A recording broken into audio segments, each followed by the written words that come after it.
Assalamualaikum warahmatullahi wabarakatuh. Assalamualaikum warahmatullahi wabarakatuh.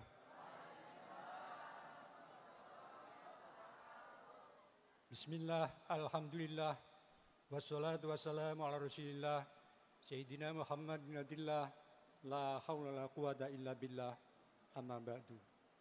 Al-Mukarramun, para alim, para ulama, para masyayikh, abil khusus, keluarga besar, Romo Kiai Haji Wahab Hasbullah, ada Ibu Nyai Hajah Mahfudhah,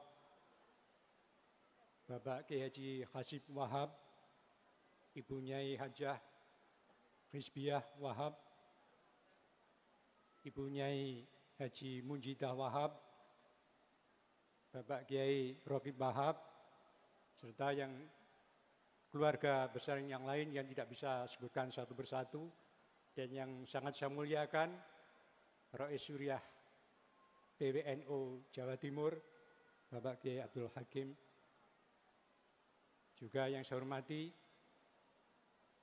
Rais Suriah PCNU Jombang, Bapak Kiai Hasan, dan juga insya Allah nanti Al-Mukarram Romo Kiai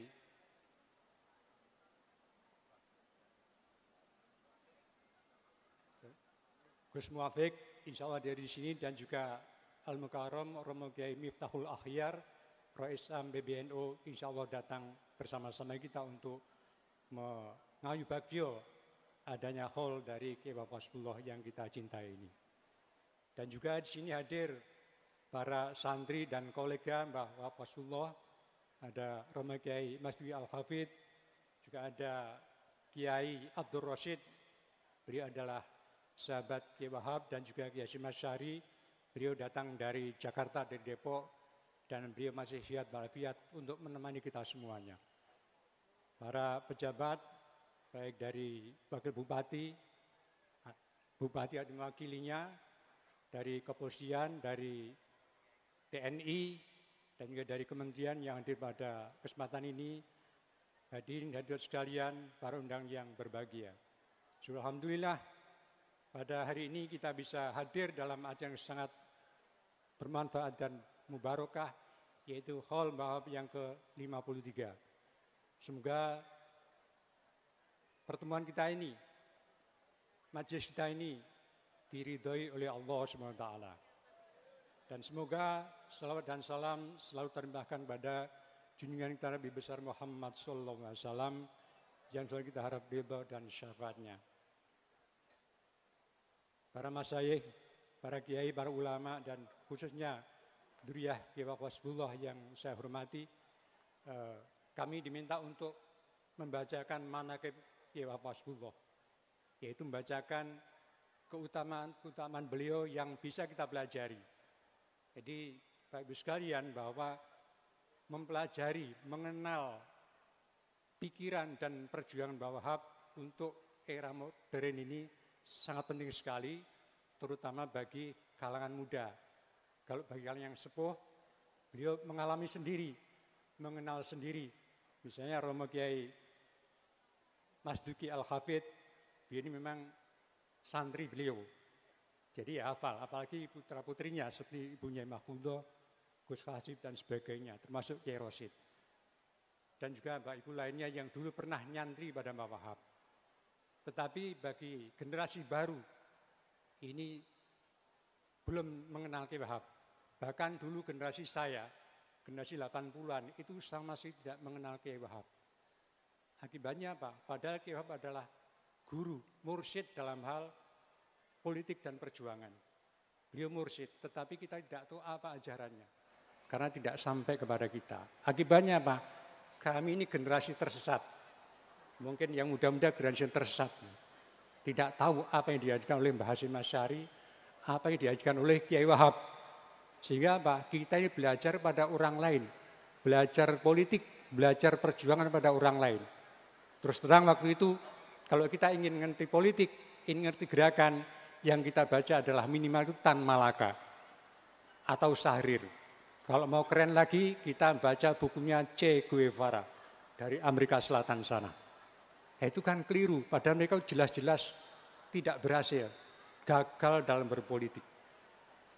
Padahal kita punya guru besar namanya Mbak Wahab. Bapak Ibu tahu nggak, namanya Che Guevara yang menjadi idola anak-anak muda tahun 80-90-an. Itu adalah muridnya Bung Karno. Dia pengagum Bung Karno, membaca buku-buku Bung Karno. Nah padahal Bung Karno itu adalah salah seorang murid politik dari Kiai Bapak Hasbullah. Nah sebenarnya guru suhu politiknya adalah Kiai Bapak Hasbullah. Kenapa kita berguru pada cucu politiknya Kiai Bapak Hasbullah, yaitu si Che Guevara yang komunis itu gitu. Nah ini karena kita tersesat dan akhirnya tahu bahwa Che Guevara juga tidak pernah jaya dalam berpolitik dan mati dalam pembuangan dan mati ditembak oleh tentara. Tidak berhasil. Tapi Kiai Wahab sebaliknya ada pemimpin, pemikir politik, kenegaraan yang sukses. Sehingga beliau layak mendapat gelar pahlawan nasional. Di beliau ini tidak hanya tokoh nasional, bukan ulama kaliber nasional, tapi juga internasional. Dan juga tidak hanya ahli agama, ahli ngaji, tentu itu jagonya, tetapi beliau adalah ulama yang multi talenta, serba bisa. Ngaji bisa, politik bisa, silat bisa, ekonomi bisa, apa saja bisa. Itulah Kiai Wahab. Karena itu banyak hal yang kita pelajari dari beliau. Sayang itu tidak semuanya kita ketahui dan kita kenali. Karena belum ada buku yang menjelaskan semuanya itu. Karena itulah di sini kita perlu Universitas Rasulullah menuliskan buku itu. Jadi tidak ada persoalan politik nasional pada zamannya di mana Kiai Wahab tidak terlibat. Mulai dari resolusi Jihad 45 bersama Mbah Hasim menurunkan pasukan. Tahun 48 menghadap pemberontakan PKI, Mbah Wahab turun mengerahkan Hizbullah Sabilillah dan pasukan santri. Tahun 48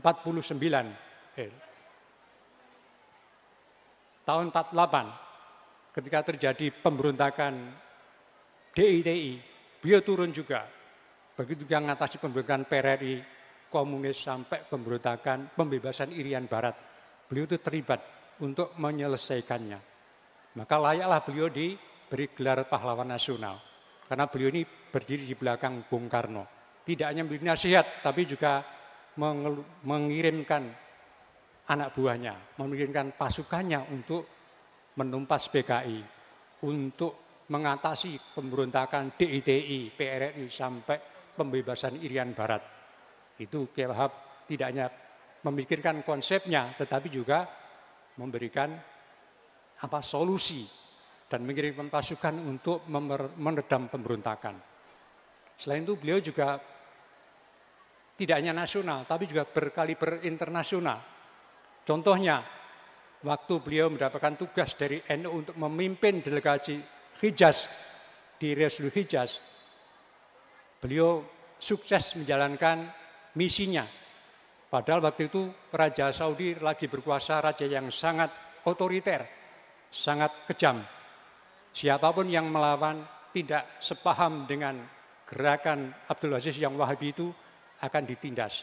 Bahkan banyak pemimpin Thariqah yang dibunuh. Bahkan tidak hanya yang hidup dibunuh, yang mati pun dibunuh.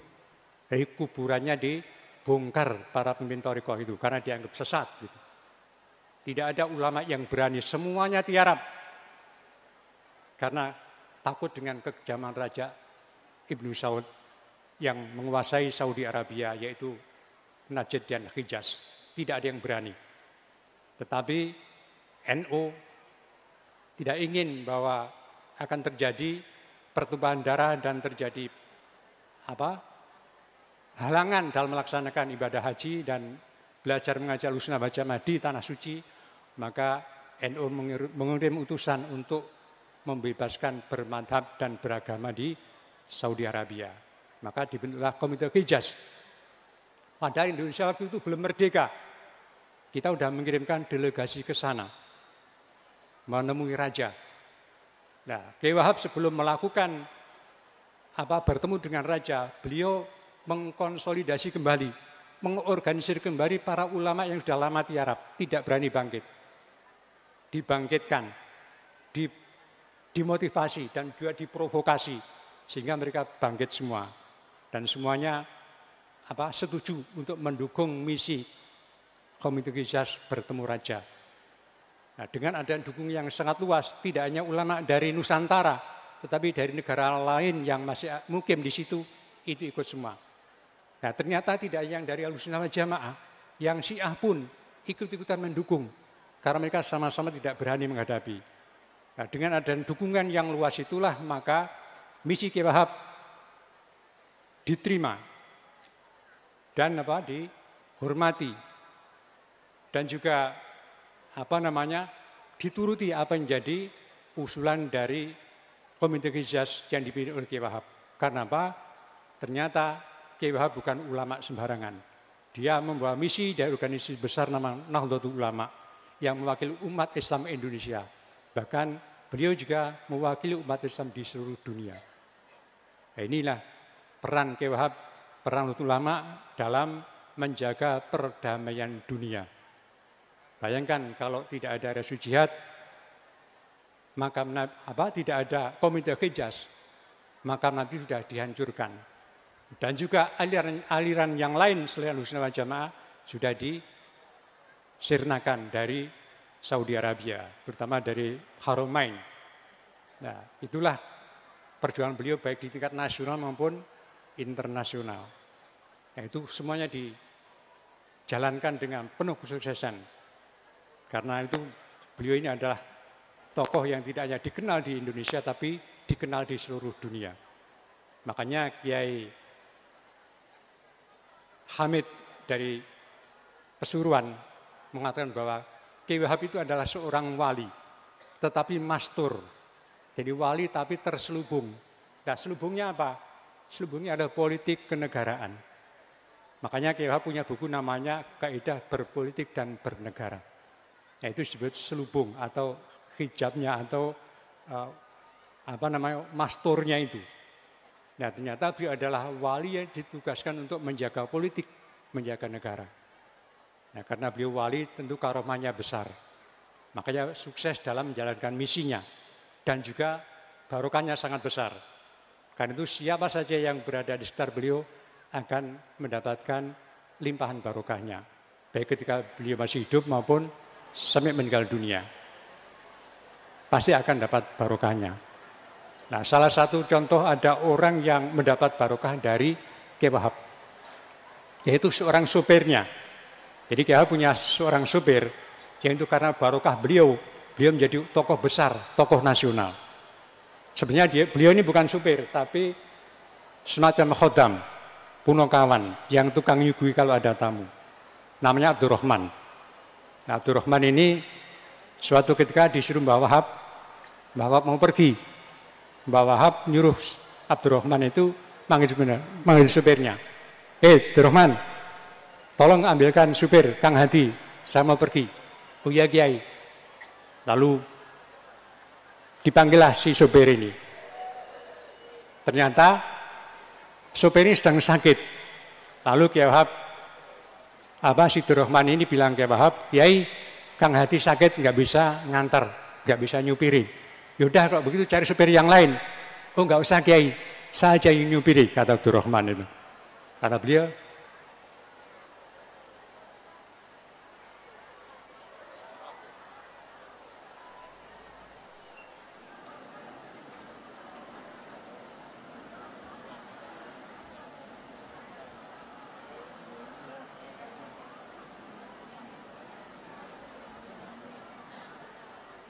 monggo selamat datang Bu Nyai.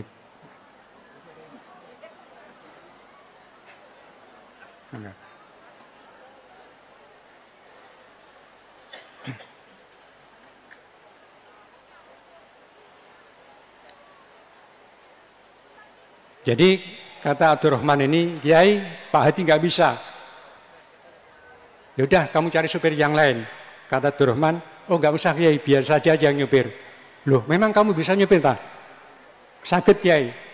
Tapi kon duwe rebues ta? Mboten gitu. Enggak punya SIM, tapi berani nyupir. Ya wis gak apa-apa, engko nek polisi aku sing nyopir gitu. Jadi kalau ada polisi saya nyopir gitu. Akhirnya diantarlah beliau itu ke Kiai di suatu tempat rumahnya Kiai. Ya di perjalanan itulah si Kiai Wahab ini bercerita pada si supirnya ini. Pada itu supir tembak itu yang tidak punya request, tidak punya SIM. Nah, suatu ketika ya senang si supir ini diceritain Kiai Wahab, kemudian juga banyak pertanyaan pada Kiai Wahab.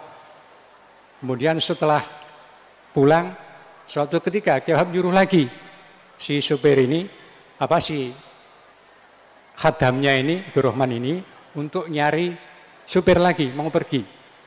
Nah si Abdurrahman ini pura-pura keluar ruangan, kemudian masuk lagi, dia bilang, padahal belum ketemu supirnya itu. Kiai, supirnya lagi ada hajatan di tempat lain, beliau nggak bisa nyupir, biar saya aja nyupir gitu. Padahal dia belum dibilangin, karena apa? Si Abdurrahman ini suka mendengar Kiai Wahab, berguru pada Kiai Wahab, bertanya tentang apa saja, dicintai apa saja. Jadi terus menerus berguru pada beliau. Sehingga beliau banyak tahu tentang Kiai Wahab. Berguru tidak hanya ngaji, tetapi sambil nyupiri.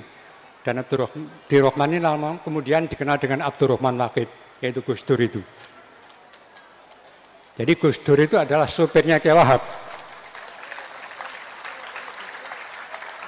Jadi belajar dengan cara nyupir gitu. Itu aja bisa jadi presiden. Karena barokahnya Kiai Wahab yang begitu besar. Yaitu kegigihan Gus Dur ketika belajar dengan cara ngawulo kepada Kiai Wahab, jadi sopirnya, jadi peladennya, jadi gulamnya, sampai diikuti begitu, sehingga terus menerus beliau menjadi sopir itu di tempat Kiai Wahab. Tapi karena melihat perkembangan si sopir ini bagus, maka akhirnya oleh Kiai Wahab ditetapkan beliau ini sebagai pendampingnya. Jadi si Abdurrahman atau Gus Dur ini lama-lama dijadikan pendampingnya. Jadi kalau ada tamu siapa saja, Gus Dur harus menemani, harus di sampingnya. Kecuali kalau tamu itu ingin bertemu empat mata, nggak boleh ikut. Tapi setelah tamu pulang, Gus Dur ceritain siapa tamu itu dan apa yang diomongkan. Disitulah Gus Dur banyak belajar politik, belajar agama, belajar budayaan pada Kiai Wahab. Belajar sendiri, tidak di sekolah, tapi diajari secara privat. Maka jadilah Gus Dur yang besar itu. Jadi gak main-main Gus Dur itu. Belajar politik pada Kiai Wahab. Makanya termasuk yang tidak tersesat. Karena tahu betul ajaran Kiai Wahab seperti apa. Dan bagaimana berpolitik yang sebenarnya. Karena mendapat guru yang benar. Yaitu Kiai Wahab Hasbullah. Makanya ketika selesai dari tambak beras, mu'alimin dan mengajar, beliau kuliah ke Mesir. Dan ketika beliau di Mesir, makanya beliau malas kuliah. Kenapa? Di sana tidak menemukan guru sehebat Kiai Wahab. Tidak ada guru sehebat Kiai Hasim. Tidak ada guru sehebat Kiai lain yang ditemui bersama Kiai Wahab. Makanya malas dia kuliah. Kuliah di Mesir tidak selesai, karena nggak cocok pada dosen-dosennya dan ilmunya udah kuasai semua. Kemudian ke Irak juga begitu. Nah, itulah kenapa Gus Dur malas kuliah tapi berhasil. Kenapa? Punya guru yang benar. Nah, sementara kita tidak tahu di mana kehebatan Kiai Wahab, hanya Gus Dur lah yang tahu banyak. Makanya beliau berpolitiknya lihai seperti Kiai Wahab. Ini diceritakan oleh Gus Dur sendiri. Insya Allah mutawatir cerita ini, karena Gus Dur sendiri yang cerita. Di banyak hal yang Kiai Wahab itu mengkader orang, punya visi yang jauh ke depan. Bayangkan mengkader Gus Dur sejak usia 17 tahun. Kemudian sampai beliau jadi tokoh pemikir besar dan sampai jadi presiden. Itu peran Kiai Wahab sangat besar di situ. Dan Kiai Wahab kalau bimbing orang pasti berhasil, banyak berhasilnya. Satu contoh, Kiai Wahab itu kan orangnya ahli dalam politik, ahli dalam ekonomi, tidak hanya politik.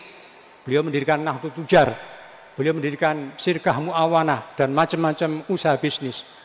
Tetapi beliau tidak ingin maju sendiri, beliau kader banyak orang.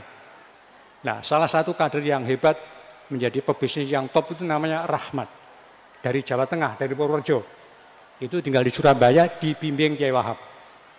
Makanya pada tahun 59, ketika NU jadi partai politik dan dapat banyak jabatan menteri, tetapi oleh Presiden Soekarno hanya diberi Menteri Agama, Menteri Sosial, Menteri Hubungan Sipil Militer. Lama-lama Ki Wahab itu bosen. Mosok awake dhewe menteri-menteri sing gak ono APBN-e. Mbok sekali-kali menteri yang hebat dong. Menteri luar negeri atau menteri ekonomi ngadul ke Bung Karno. Bung, mosok dhewe menteri agama tok, menteri sosial tok. Gak ada menteri yang lain yang bisa berikan kami. Mbok menteri ekonomi. Dan memang NU punya calon menteri ekonomi. Wah, ada kata Ki Wahab. Coba kirim ke saya. Maka dikirimlah si Rahmat ini. Rahmat dikirim ke Bung Karno, lalu dijadikan temannya Bung Karno sementara di fit and proper test, kira-kira begitu. Tapi diajak pergi kemana-mana. Disitulah Bung Karno bercerita tentang kondisi ekonomi di Indonesia. Ini gimana ini? Ekonomi kita. Padahal perusahaan-perusahaan Belanda, perusahaan asing punya Inggris sudah kita ambil semua. Sudah kita nasionalisasi. Tetapi kok kita tetap gak maju-maju. Rakyatnya masih miskin aja. Kamu punya pikiran gak? Nah disitulah si Rahmat ini menjawab, oh iya Bung, apa gunanya menasionalisasi perusahaan besar, BUMN-nya Belanda. Tetapi kalau di bawah itu distribusinya masih dikuasai orang asing. Baik Arab, ada Cina, ada Jepang, macam-macam yang masih distribusi ekonomi kita. Makanya kita nggak kaya-kaya, kata Rahmat itu.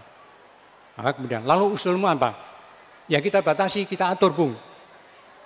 Yaitu di mana pribumi boleh berdagang dan mana asing boleh berdagang. Itu harus kita atur secara profesional. Maka disitulah kemudian NU punya usulan agar perdagangan itu diatur. Maka muncullah namanya Peraturan Pemerintah Nomor 10 Tahun 59, PP 10, yaitu melarang orang asing berdagang di kota kecil, kabupaten. Orang asing tidak boleh.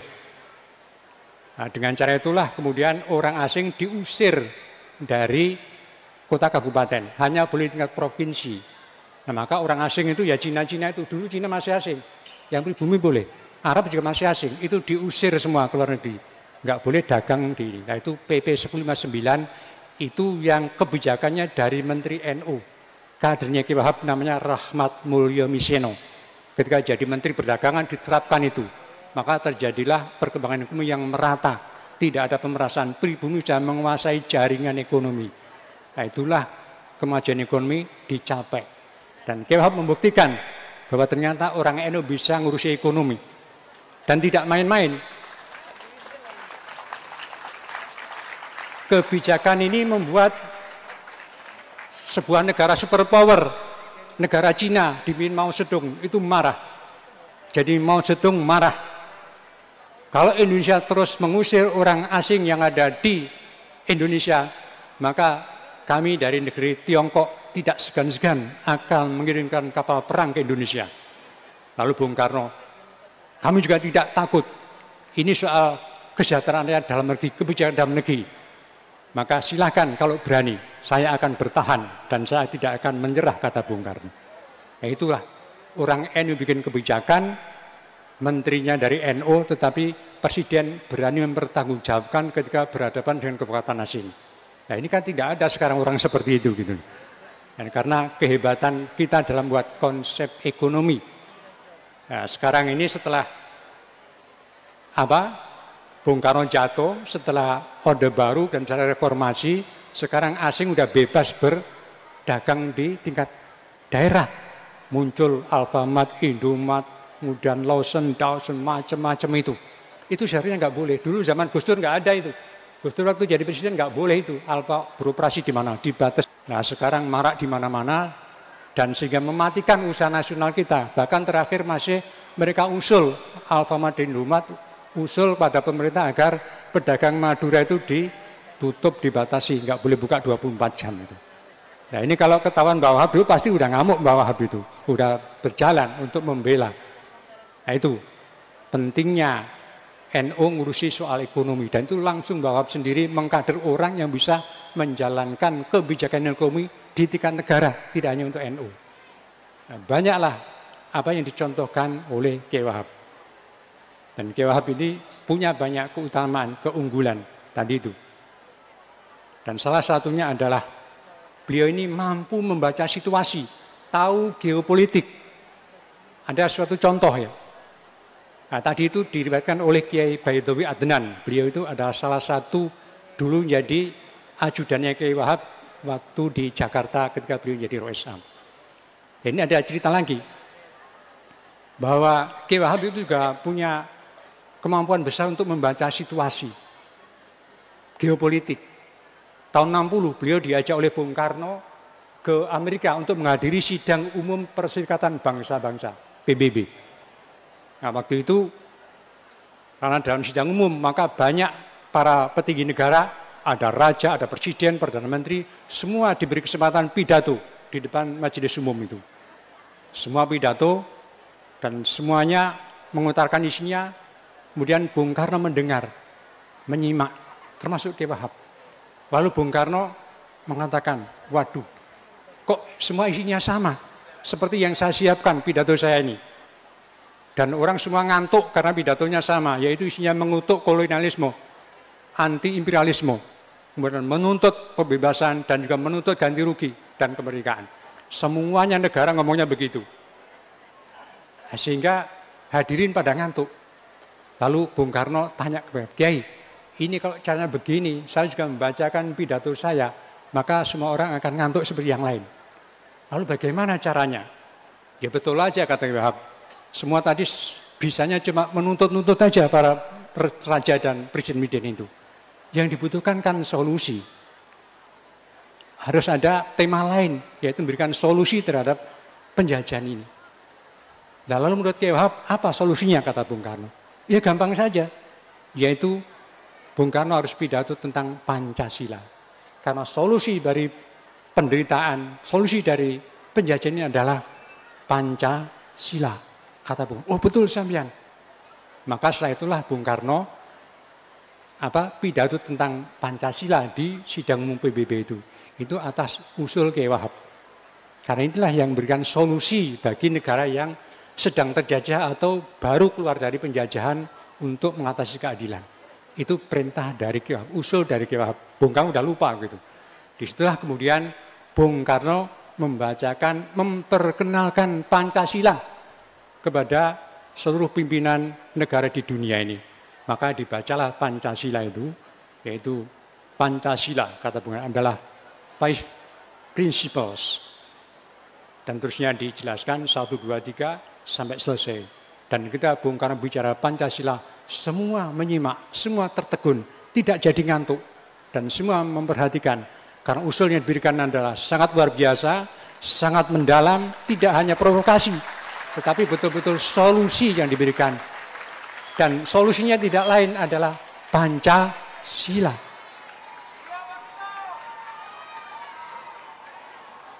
Dan ini insya Allah riwayatnya mutawatir karena yang meriwayatkan ada Kiai Haji Mas Duki dari Surabaya. Itu Kang Masnya Romo Kiai Miftahul Akhyar yang cerita. Beliau ceritanya dari Kiai Wahab sendiri. Nah, artinya apa? Bahwa Kiai Wahab itu bisa membaca situasi yang Bung Karno sendiri tidak bisa membaca. Tidak tahu solusinya apa ketika orang udah jenuh di sidang umum PBB itu. Tapi Kiai Wahab tahu apa solusinya. Dan apa yang diinginkan oleh mereka itu bisa membaca. Nah, inilah salah satu keutamaan dari Kiai Haji Wahab Hasbullah. Dan beliau adalah pemimpin besar yang sampai akhir hayatnya. Tadi itu, kenapa kita perlu mengenali Kiai Wahab? Karena kita ini selalu mengambil referensi dari orang lain. Tidak tahu bahwa kita sudah punya referensi sendiri. Kiai Wahab sudah punya teori sendiri. Nah, inilah yang sedang disusun oleh Universitas Wahab Hasbullah, sedang bikin buku tentang pedoman berpolitik bernegara dari Kiai Wahab Hasbullah. Agar generasi muda tidak kesulitan dalam beraktivitas, bergerak terutama di bidang politik, di bidang ekonomi dan juga bidang kebudayaan. Karena semua sudah diatur, sudah dirumuskan oleh beliau. Makanya beliau ini orang sukses. Dulu itu bangsa generasi saya itu tidak mengenal siapa Kiai Wahab itu. Kiai Hasyim juga tidak kita kenal. Yang kita kenal hanya Tan Malaka. Kita kenal hanya Syahrir, Bung Karno, Che Guevara, dan lain-lain. Kita nggak menabungkan Kiai Wahab. Nah, baru belakangan ini baru kita kenal namanya Kiai Wahab. Kiai Hasyim ternyata punya teori yang tidak kalah dengan mereka. Bahkan lebih hebat dari mereka. Kenapa? Semua orang yang kita baca itu gagal. Dalam pemilu 55, NU pendatang baru, itu NU bisa menduduki posisi ketiga, pemenang ketiga. Yang nomor 1 PNI, kedua Masyumi, ketiga NU, baru PKI dan PSI.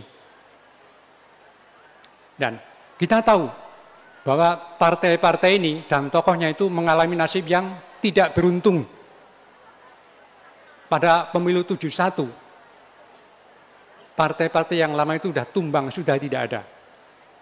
Pertama adalah PKI, sudah bubar dan pimpinnya Aidit mati tertembak.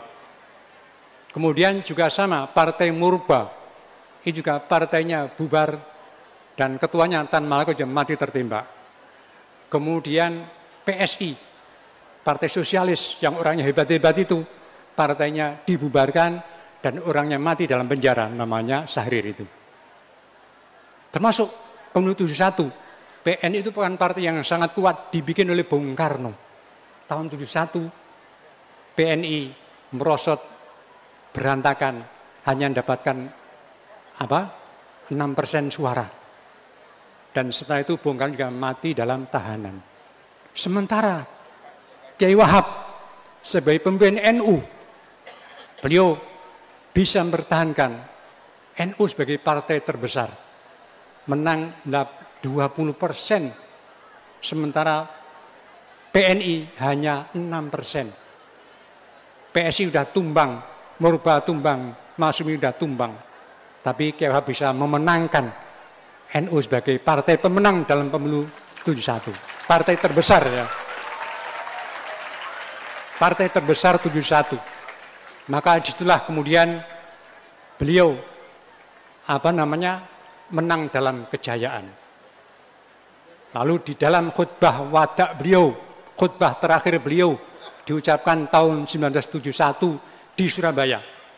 Beliau mengatakan dengan tegas bahwa sebagai partai terbesar, NU bukan besar dalam hanya jumlah pendukungnya, tapi harus besar dari segi peran dan pengaruhnya.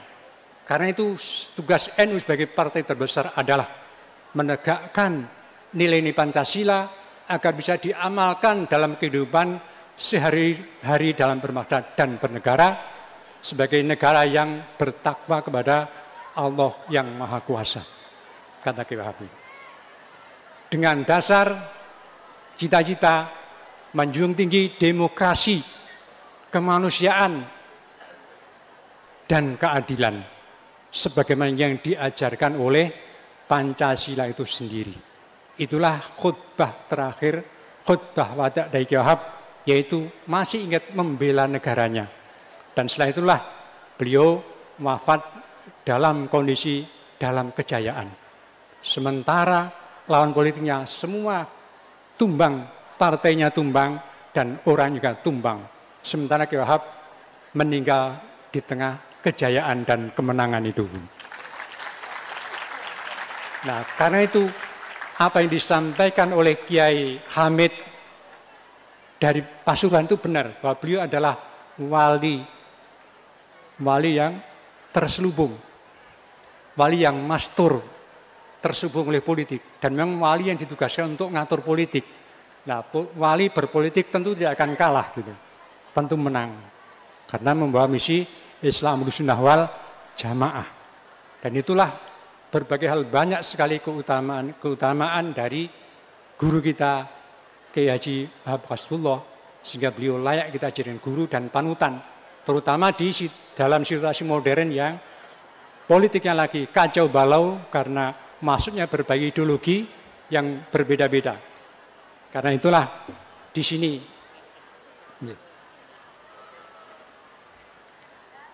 pentingnya kita mempelajari politik Kiai Wahab, terutama generasi baru, agar ke depan kita berpolitik punya tuntunan.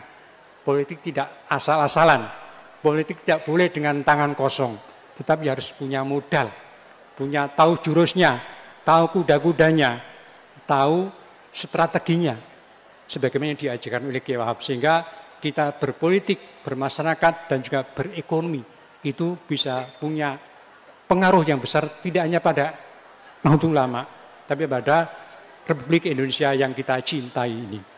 Dan itulah makanya Kiai Wahab itu menjadi kiai yang sangat disegani baik oleh kawan maupun lawannya.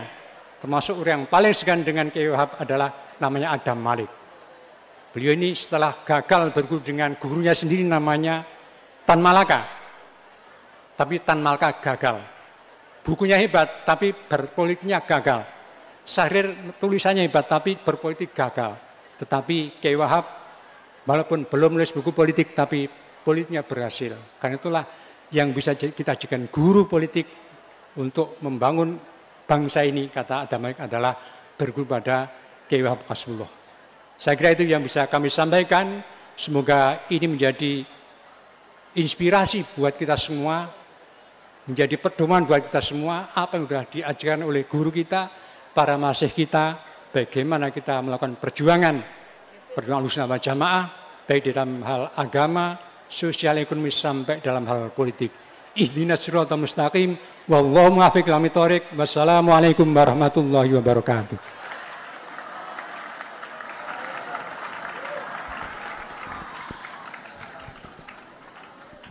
Allahumma salli ala Sayyidina Muhammad.